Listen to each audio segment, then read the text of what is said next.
Hi humans, welcome back to Humanities. This is your psychology educator Asmi, and today we'll be doing the third chapter of class 12 psychology, that is meeting life challenges. अब ये chapter है हमारा stress के बारे में. In our life we come across many problems, challenges, difficult circumstances जो हमें stress देते हैं एंड उन स्ट्रेस का अनप्लेजेंट इफेक्ट भी होता है, तो उसी के बारे में हम इस चैप्टर में पढ़ेंगे. अब स्ट्रेस हमारे दो टाइप के होते हैं, you stress and distress. You stress is the good stress. Good stress मतलब फॉर एग्जाम्पल आपका नेक्स्ट वीक कोई कंपटीशन है जिसमें आपको फर्स्ट प्राइज़ जीतना है एंड उस फर्स्ट प्राइज़ के लिए आप हर रोज़ प्रैक्टिस करते हो एंड आपकी परफॉर्मेंस बेस्ट होती है. सो इस स्ट्रेस की वजह से आपको अपना फर्स्ट प्राइज़ मिल पाया. So you stress is the stress that is good for you and वो हमारा बेस्ट एसेट होता है फॉर अचीविंग पीक परफॉर्मेंस. अब हमारा यू स्ट्रेस डिस्ट्रेस में भी कन्वर्ट हो सकता है. अगर आप अपने कंपटीशन की वजह से इतना स्ट्रेस्ड हो कि आप कुछ प्रिपेयर कर ही नहीं पा रहे, आप ना खा पा रहे हो ना सो पा रहे हो, then you are in the state of distress. And this is the manifestation of stress that causes our bodies wear and tear. So हमारी एनसीईआरटी ने डिफाइन करा है stress as the pattern of responses an organism makes to stimulus event that disturbs the equilibrium and exceeds a person's ability to cope. कोई भी ऐसी situation जो हमारा equilibrium disturb कर देती है एंड एक्सीड कर देती है हमारी ability to cope. Equilibrium is the balance state जिसमें हम ना डिप्रेस्ड होते हैं, ना ज़्यादा ओवर हाइप्ड होते हैं, ना ज़्यादा हाइपर होते हैं. वो स्टेट जिसमें हम हैप्पी होते हैं एंड एकदम बैलेंस्ड स्टेट ऑफ माइंड होता है हमारा. अगर वो स्टेट डिस्टर्ब हो जाता है and it exceeds our ability to cope, that situation is stress. Nature of stress. So the word stress has its origin in the Latin word strictus, मतलब tight और narrow, and stringere the verb meaning tightened, दबा दबा लगना, घुटन सी महसूस होना. So these root words reflect the internal feelings of tightness, constriction of the muscles and breathing reported by many people under stress. जैसे मैंने बताया, बहुत ही घुटन महसूस होना, दबा दबा लगना. So that is the feeling of being under stress. Stressors हमारे वो इवेंट होते हैं जो कॉज करते हैं स्ट्रेस, जो हमारी बॉडी को स्ट्रेस देते हैं, एंड जो हमारा रिएक्शन होता है इन एक्सटर्नल स्ट्रेसर्स को, उसको बोलते हैं स्ट्रेन. हांस सेले, जिनको father of modern stress research बोला जाता है, उन्होंने बोला कि स्ट्रेस एक नॉन स्पेसिफिक रिस्पॉन्स है हमारी बॉडी का टू एनी डिमांड. मतलब रिगार्डलेस ऑफ द कॉज, जैसा भी कॉज हो स्ट्रेस का, एक इंडिविजुअल सेम साइकोलॉजिकल पैटर्न में ही रिएक्ट करता है. बाकी रिसर्चर्स ने बोला ऐसा बिल्कुल भी नहीं है. स्ट्रेस इतना जनरल नहीं होता एंड उसका रिएक्शन भी डिफरेंट होता है. हर एक इंडिविजुअल का रिस्पॉन्स टू स्ट्रेस डिफरेंट होता है, सेम नहीं होता. How an individual react to a stress depend on many factors. हर एक इंडिविजुअल का जो स्ट्रेस का रिएक्शन होता है वो डिपेंड करता है बहुत सारे अलग अलग फैक्टर्स पर, एंड उन्हीं फैक्टर्स को लजारस ने डिवाइड कर दिया प्राइमरी एंड सेकेंडरी अप्रेजल में. So guys, you all know that I'll be teaching class 12 psychology on this channel, but I have my own YouTube channel, Humanities Forum, where I'll be sharing my own secrets, tips and tricks and my journey with you all. So go right now and subscribe to Humanities Forum because I'm coming up with very exciting and informative videos for you all. So Lazarus ने अपनी cognitive theory of stress में बात करी primary and secondary appraisal की. So primary appraisal में आ गया हमारा cause and secondary में आता है हमारा सल्यूशन. तो हमारे कॉजेज ऑफ स्ट्रेस हो सकते हैं पॉजिटिव, न्यूट्रल और नेगेटिव. नेगेटिव में आता है हमारा हार्म, थ्रेट, चैलेंज. हार्म है हमारा जो डैमेज ऑलरेडी हो चुका है, थ्रेट जो फ्यूचर में डैमेज हो सकता है, एंड चैलेंजेस लाइक हमें स्काई डाइविंग करनी है, पैराग्लाइडिंग करनी है, तो ये एक चैलेंज है, पर स्ट्रेस तो उसमें भी होता है. So it is associated with more confident expectations of the ability to cope with the stressful event, the potential to overcome and even profit from the event. So अब बात करते हैं सेकेंडरी अप्रेजल की, जिसमें होता है assessment of one coping ability. तो हमारा प्राइमरी अप्रेजल है हमारा cause of stress, secondary appraisal है कि हम उस स्ट्रेस से कोप कैसे करते हैं, क्या हम उसका सल्यूशन निकालते हैं, क्या हमारे पास सफिशेंट रिसोर्सेज हैं कि we can meet the harm, threat and challenge of the event. ये सब हम पता लगाते हैं इन सेकेंडरी अप्रेजल। नाउ जो ये अप्रेजल्स होते हैं वो बहुत सब्जेक्टिव होते हैं and they depend on majorly 2 factors, past experience and controllability. Past experience मतलब क्या आपने ऐसा कोई स्ट्रेस पहले एक्सपीरियंस करा हुआ है। अगर आपने एक स्ट्रेस पहले एक्सपीरियंस करा हुआ है then you can handle it more successfully, but नहीं देन आपके लिए वो ज़्यादा थ्रेटनिंग हो सकता है। फॉर एग्ज़ाम्पल, अगर आपने अपने यूनिट टेस्ट में बहुत अच्छा परफॉर्म करा, सब यूनिट टेस्ट में आपके बहुत अच्छे मार्क्स आए, तो अब आप प्री बोर्ड्स के लिए इतने स्ट्रेस्ड नहीं होंगे। बट अगर आपके यूटीज़ में अगर अच्छे मार्क्स नहीं आए देन आप स्ट्रेस्ड होंगे कि मेरे तो यूटीज़ में मार्क्स नहीं आए, मैं प्री बोर्ड में कैसा परफॉर्म करूँगी। कंट्रोलेबिलिटी मतलब क्या वो सिचुएशन आपके काबू के अंदर है, क्या आप उसको कंट्रोल कर सकते हो। फॉर एग्ज़ाम्पल, अर्थक्वेक आ गया, सुनामी आ गई, ये आपके कंट्रोल से बाहर है, सो आप इस स्ट्रेस को कंट्रोल नहीं कर पाओगे। अब हमारे डिफरेंट टाइप्स ऑफ स्ट्रेसर्स भी होते हैं, external, social and psychological. External मतलब environmental like noise, air pollution. Social मतलब लोनलीनेस, अकेलापन। साइकोलॉजिकल मतलब फ्रस्ट्रेशन एंड कॉन्फ्लिक्ट हो गई किसी के साथ, हमारी लड़ाई हो गई, फ्रेंड से लड़ाई हो गई, पेरेंट्स से लड़ाई हो गई। फ्रस्ट्रेशन मतलब बहुत ज़्यादा फ्रस्ट्रेटेड रहते हो आप, आपका कोई काम हो नहीं रहा है। स्ट्रेस रिएक्शंस की बात करें तो स्ट्रेस के 4 टाइप ऑफ रिएक्शंस होते हैं, physiological, behavioural, emotional and cognitive. Physiological level पे अराउजल प्लेज अ की रोल। हाइपोथैलेमस होता है जिसके 2 पाथवेज होते हैं। First pathway involves autonomic nervous system and the adrenal gland releases large amount of catecholamines into the bloodstream and this lead to physiological changes seen in the flight or fight response. Fight मतलब confront करना, action लेना, flight मतलब withdraw कर लेना। Second pathway होता है जिसमें होता है pituitary gland which secretes corticosteroid which provides energy.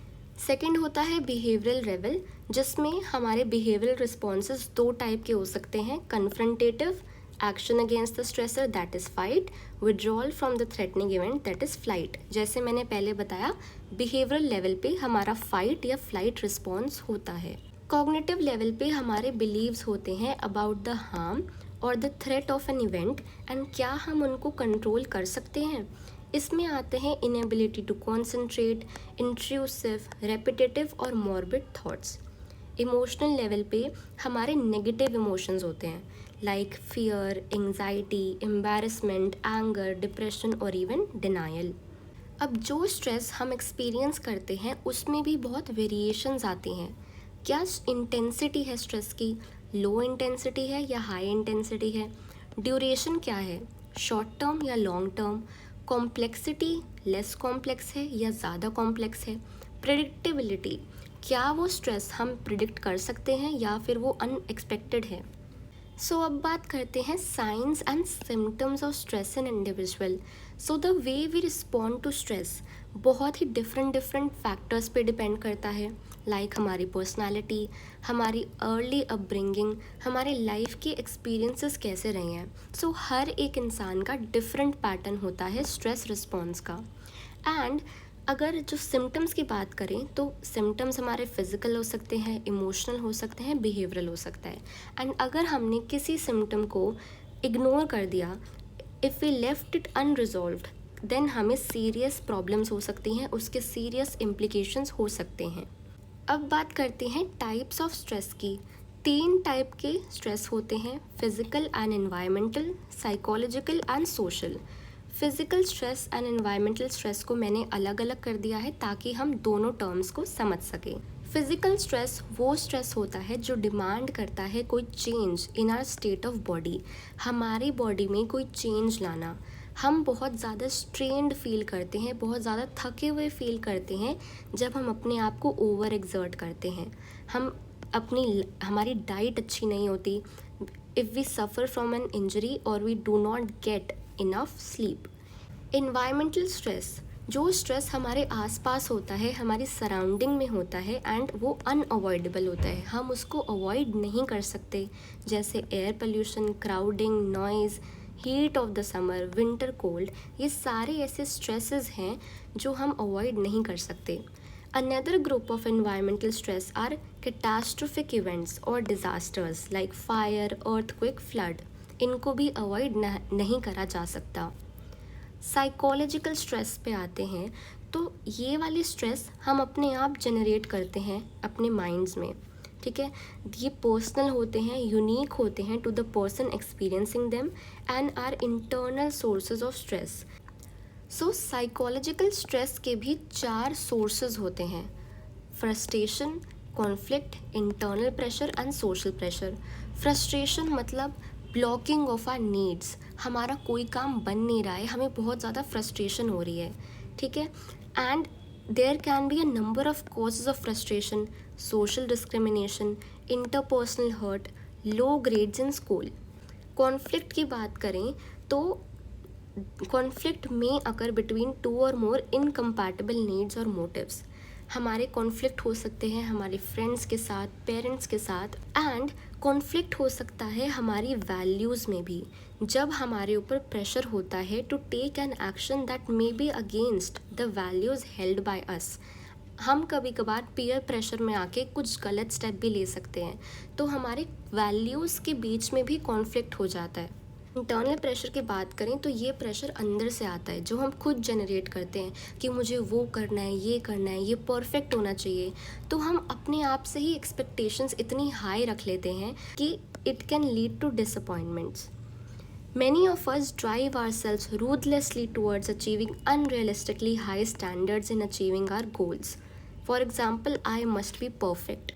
मुझे हर एग्ज़ाम में अच्छे मार्क्स लाने हैं, मुझे हर एक चीज़ में परफेक्ट होना है, and this is internal pressure, अपने आप को बर्डन कर देना। सोशल प्रेशर्स, सोशल प्रेशर आता है उन लोगों से जो हमारे आसपास काम करते हैं एंड जो हम पे बहुत ही एक्सेसिव डिमांड्स रखते हैं। This can cause even greater pressure when we have to work with them. The last type of stress is social stress, जो आता है externally when we interact with the people around us. For example, death, illness in the family, strained relationships, troubles with the neighbor. और ये social stress vary करता है person to person. हर एक इंसान के लिए सोशल स्ट्रेस डिफरेंट हो सकता है। फॉर एग्ज़ाम्पल, अगर किसी को बाहर जाना, पार्टीज़ में जाना अच्छा नहीं लगता, तो उसके लिए एक दिन पार्टी में जाना स्ट्रेसफुल हो सकता है। बट फॉर एग्ज़ाम्पल, किसी और को पार्टीज़ में जाना बहुत अच्छा लगता है, उसके लिए एक दिन घर पे रहना स्ट्रेसफुल हो सकता है। So this is how social stress vary widely from person to person. So अब बात करते हैं सोर्सेज ऑफ स्ट्रेस की। जो हमने पहले ऊपर पढ़े वो थे sources of psychological stress, and अब हम पढ़ रहे हैं सोर्सेज ऑफ स्ट्रेस। सो दोनों में कंफ्यूज मत होना। सो सबसे पहला सोर्स ऑफ स्ट्रेस है लाइफ इवेंट। हमारी लाइफ में कुछ ऐसी घटनाएं होती हैं जो हमको स्ट्रेस देती हैं। फॉर एग्ज़ाम्पल, हमारा ब्रेकअप हो गया, या फिर अगर हमारे फादर की ट्रांसफरेबल जॉब है, कोई गवर्नमेंट जॉब है, तो हमें न्यू सिटी में मूव करना है, हमें न्यू हाउस में मूव करना है। तो ये सारे प्लान्ड एंड अनप्लान्ड जो ये इवेंट्स होते हैं, ये दोनों ही हमें लाइफ में स्ट्रेस देते हैं। सेकंड है हमारा डेली हैसल्स। डेली हैसल्स मतलब हर रोज़ की चिक चिक, नेबर के साथ लड़ाई हो गई, सुबह उठ के कॉलेज जाना है, सुबह उठ के जॉब पे जाना है, आज खाना बनाना है।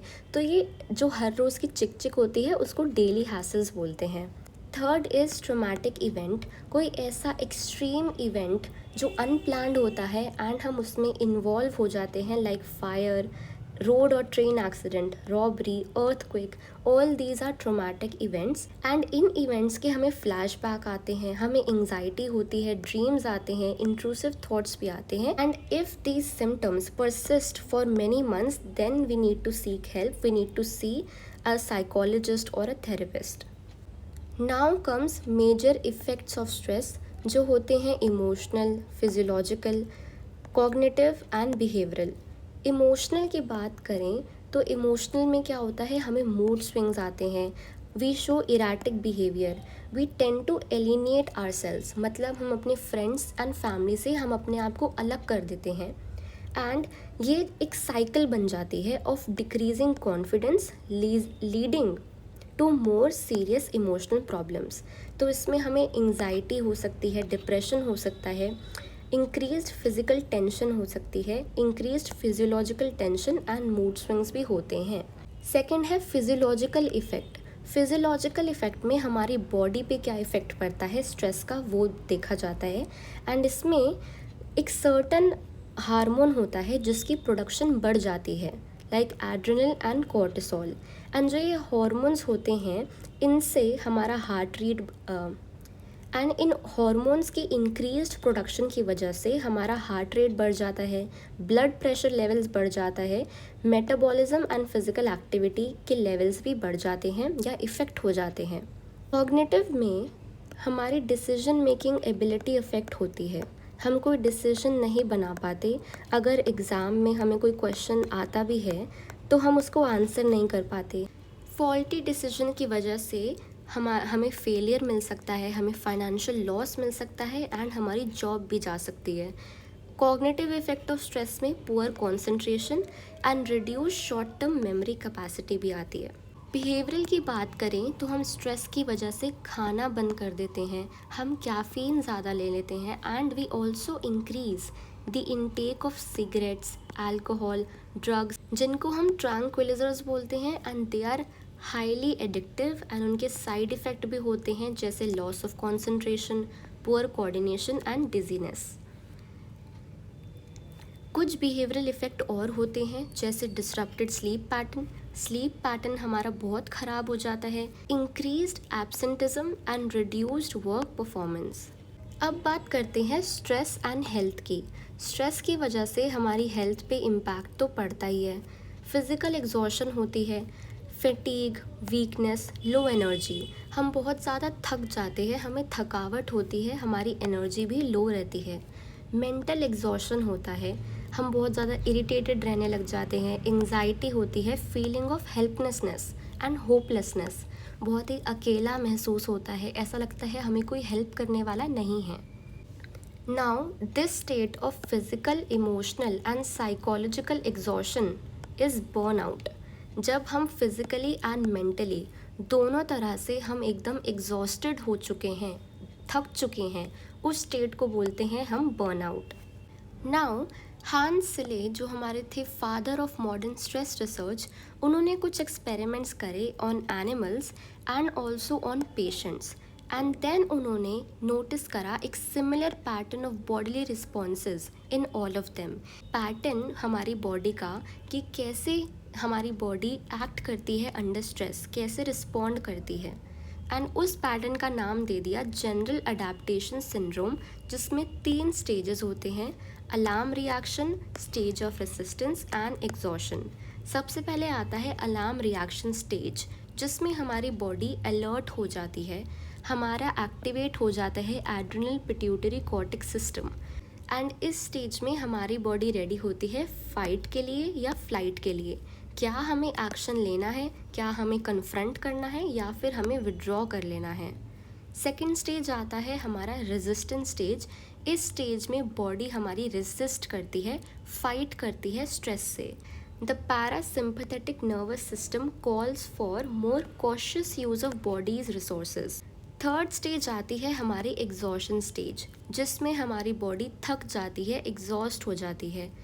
Continued exposure to the same stressor or additional stress drains the body of its resources and start हो जाता है हमारा third stage that is exhaustion.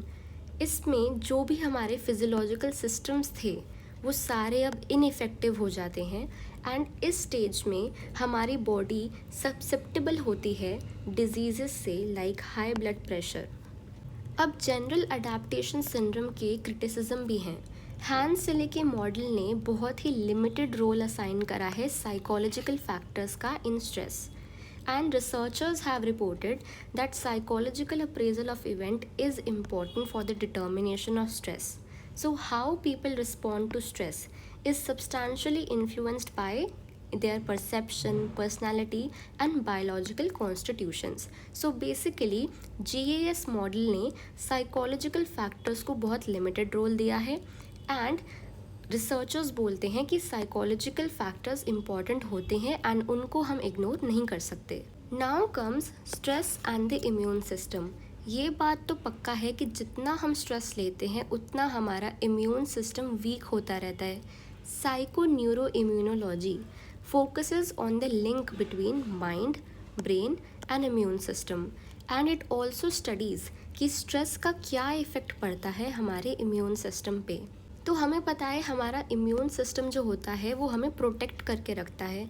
It guards the body against the attackers both from inside and from outside. हमारा immune system work कैसे करता है? Immune system के अंदर होते हैं वाइट ब्लड सेल्स जिनको हम ल्यूकोसाइट्स भी बोलते हैं एंड वाइट ब्लड सेल्स भी बहुत डिफरेंट टाइप्स के होते हैं। टी सेल्स होते हैं जो डिस्ट्रॉय करते हैं इन्वेडर्स को, बी सेल्स एंटीबॉडीज़ बनाते हैं, नेचुरल किलर सेल्स फाइट करते हैं वायरसेस को।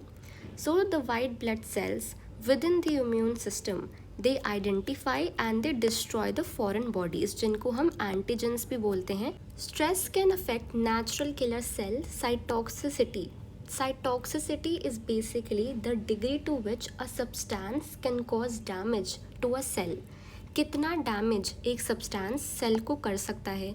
तो साइटोक्सिसिटी बहुत इम्पॉर्टेंट होती है फाइट करने के लिए against infections and cancer.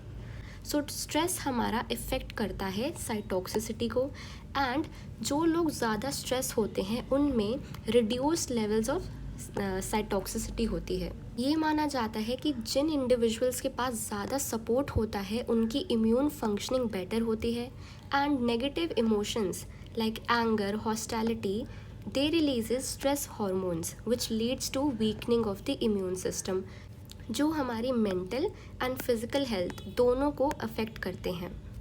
Lifestyle की बात करें तो it is nothing but the overall pattern of decisions and behaviours that determines a person health and quality of life. अब ये बोला जाता है कि जो लोग ज़्यादा स्ट्रेस्ड होते हैं वो ज़्यादा जल्दी बीमार पड़ते हैं and people who are stressed they have poor nutritional habits, वो सोते कम हैं and they are likely to engaged in health risking behaviours like smoking and alcohol abuse. And हमारे मॉडर्न लाइफस्टाइल में हम बेसिक प्रिंसिपल्स ऑफ हेल्थ को violate कर देते हैं।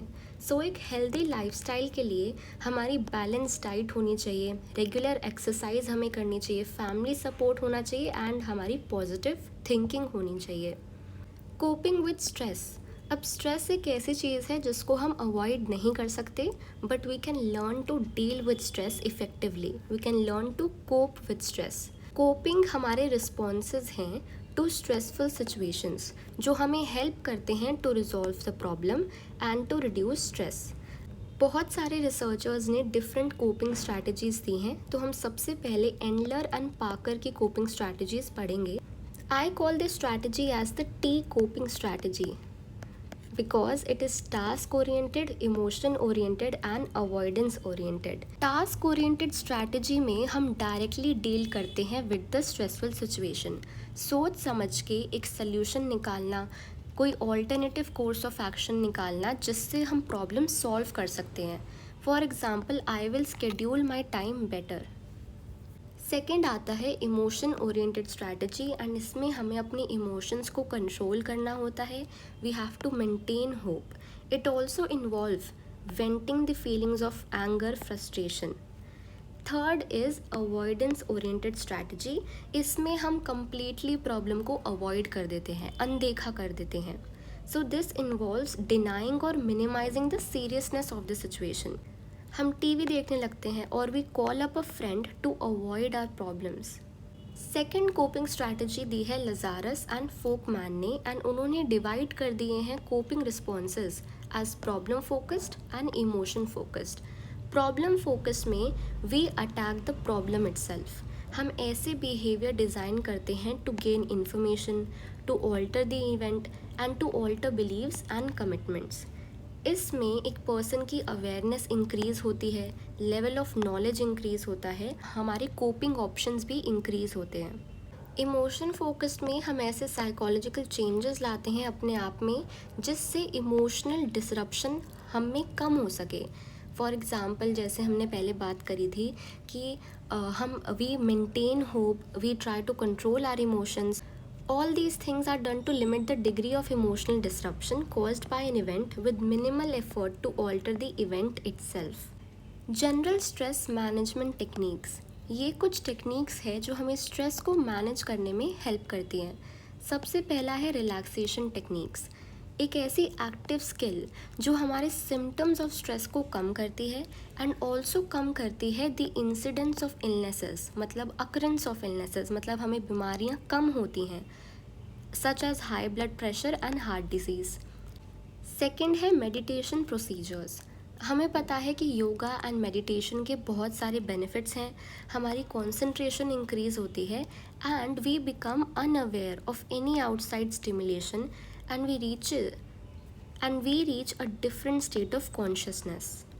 थर्ड इज़ बायोफीडबैक, एंड ये एक प्रोसीजर होता है जिसमें हम रिड्यूस करने की कोशिश करते हैं physiological effect of stress on our body by monitoring the physiological aspect of stress and by providing feedback about the current physiological activity.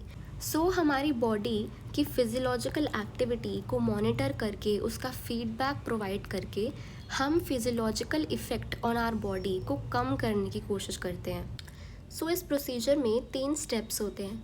First step में we become aware about the physiological response, for example heart rate. Then उस physiological response को हम control करना सीखते हैं and then we transfer that control into the conditions of our everyday life. Fourth is creative visualization. It is a subjective experience that uses imagery and imagination. So हम इसमें visualise करते हैं, imagine करते हैं। Visualise करने से पहले हमें एक रियलिस्टिक गोल सेट करना होता है which helps in confidence building, and it is easier to visualise if once mind is quiet, body relaxed and eyes are closed. Fifth है हमारा cognitive behavioural techniques, and these techniques aim to inoculate people against stress. Inoculate मतलब to vaccinate people against stress, लोगों को immune कर देना stress से। ये technique बनाई थी माइचनबाम ने and it is very effective. अब ये अप्रोच चाहता है नेगेटिव एंड इरैशनल थॉट्स को रिप्लेस कर देना with positive and rational ones. इसमें 3 फेजेस होते हैं। First is assessment. असेसमेंट में हम प्रॉब्लम को डिस्कस करते हैं, उसके नेचर को डिस्कस करते हैं एंड हम उसको देखते हैं from the view point of the client और द पर्सन। क्लाइंट के नज़रिए से हम प्रॉब्लम को देखते हैं, उसको डिस्कस करते हैं। Second is stress reduction which involves learning the techniques of reducing stress such age relaxation and self instruction. Third is follow through. Sixth is exercise, and हम सबको पता है एक्सरसाइजेस के बहुत बेनिफिट्स होते हैं। It reduces fat and lowers the blood pressure, maintains good circulation, lungs का functions अच्छा रहता है, it improves the efficiency of the heart. So exercises like walking, running, swimming, they help to reduce stress. Stress resistant personality. अब Kobasa ने एक study करी जिसमें उन्होंने बताया कि कुछ लोग होते हैं with high levels of stress, जो बहुत ज़्यादा स्ट्रेस लेते हैं, but with also low levels of illness, जिनमें इलनेस भी कम होती है। एंड इन लोगों में एक कैरेक्टरिस्टिक होती है, एक पर्सनालिटी ट्रेट होता है जिसका नाम होता है हार्डीनेस। एंड हार्डीनेस में 3 C's होते हैं। अब ये 3 C's होते हैं commitment, control and challenge. Now comes life skills. And life skills कुछ ऐसी एबिलिटीज़ होती हैं जो हमें हेल्प करती है to deal effectively with the demands and challenges of our everyday life. सबसे पहली लाइफ स्किल है असर्टिवनेस। असर्टिवनेस एक ऐसा बिहेवियर या स्किल है जो हमें हेल्प करता है to communicate clearly and confidently हमारी फीलिंग्स, हमारी needs, wants and thoughts. It is the ability to say no to a request. किसी की रिक्वेस्ट को नो बोलना, अपना ओपिनियन रखना, अपने इमोशंस को एक्सप्रेस करना। Second is time management. Time management तो हमें पता है क्या होता है, अपने टाइम को इफ़ेक्टिवली यूटिलाइज करना, जुडिशली यूज़ करना। The way one spends time determines the quality of one life. तो जैसे हम अपना टाइम स्पेंड करते हैं वो इफ़ेक्ट करता है कि कितनी अच्छी क्वालिटी होगी हमारी लाइफ की। Third is rational thinking. Rational thinking मतलब सोच समझ कर कुछ काम करना। जब हम स्ट्रेस्ड होते हैं, we are not able to make right decisions. हमारे अंदर नेगेटिव थॉट्स आने लग जाते हैं, images from the past which affect our perception to the present and the future. So हमें रैशनल थिंकिंग करनी है, हमें सोच समझ कर डिसीजंस लेने हैं। Fourth is improving relationship. Relationships में कम्युनिकेशन बहुत इम्पॉर्टेंट होती है। Listening to what the other person is saying, दूसरों की बात सुनना, अपनी बात एक्सप्रेस करना एंड दूसरों की बातों को, दूसरों के ओपिनियंस एंड फीलिंग्स को एक्सेप्ट करना बहुत इम्पॉर्टेंट होता है। Fifth is self care. Self care is अपने आप को हेल्दी रखना, अपने आप को फिट रखना एंड अपने आप की केयर करना। Last is overcoming unhelpful habits. अब अनहेल्पफुल हैबिट्स क्या हैं? Perfectionism, avoidance and procrastination. So जो लोग परफेक्शनिस्ट होते हैं उनको हर चीज़ परफेक्ट चाहिए, they have to get everything just right. So वो बहुत ज़्यादा टेंस्ड फील करते हैं, they find it difficult to relax and they are critical of self and others. So this is one of the unhelpful habits. Second is avoidance. अपनी problems को अनदेखा कर देना, to put the issue under the carpet and to refuse to accept it और face it. Third is procrastination, जो हम सब करते हैं, putting off what we know we need to do. जो काम हमें आज कर लेना चाहिए वो हम कल के लिए छोड़ देते हैं, this is procrastination.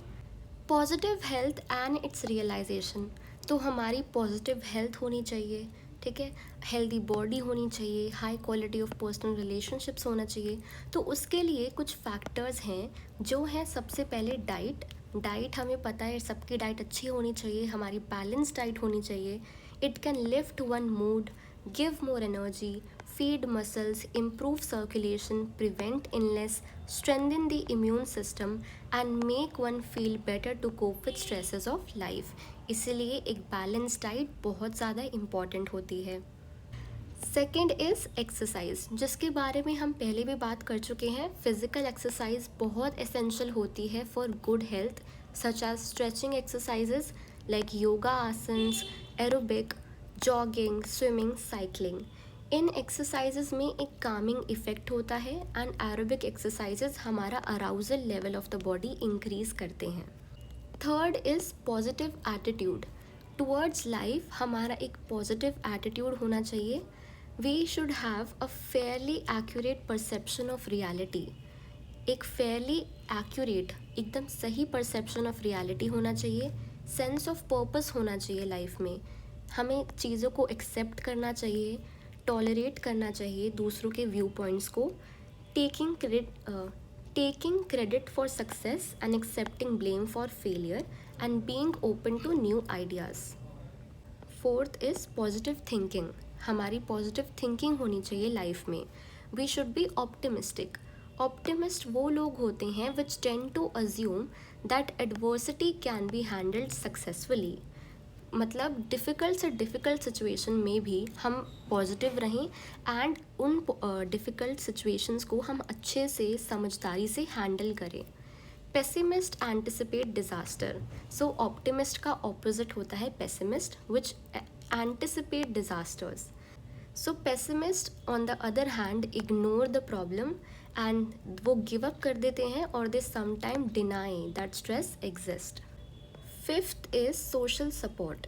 Social support मिलता है हमें अपने आसपास के लोगों से, वो लोग जो हमारी केयर करते हैं, हमें प्यार करते हैं एंड हमें वैल्यू करते हैं। जिन लोगों के पास ज़्यादा सोशल सपोर्ट होता है फ्रॉम फैमिली एंड फ्रेंड्स, वो कम स्ट्रेस लेते हैं एंड जब भी वो स्ट्रेस के सामने आते हैं, कोई भी स्ट्रेसफुल सिचुएशन में होते हैं, वो ज़्यादा अच्छे से स्ट्रेस के साथ डील कर पाते हैं and they cope with it more successfully.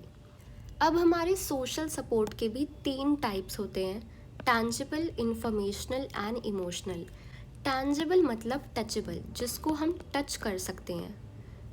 Tangible support में हम हेल्प करते हैं, हम सपोर्ट प्रोवाइड करते हैं by giving some material like money, goods, services. For example, आप एक हफ्ते के लिए एब्सेंट थे स्कूल से, सो आपका फ्रेंड आपको अपने नोट्स दे देता है because you are absent from school due to sickness.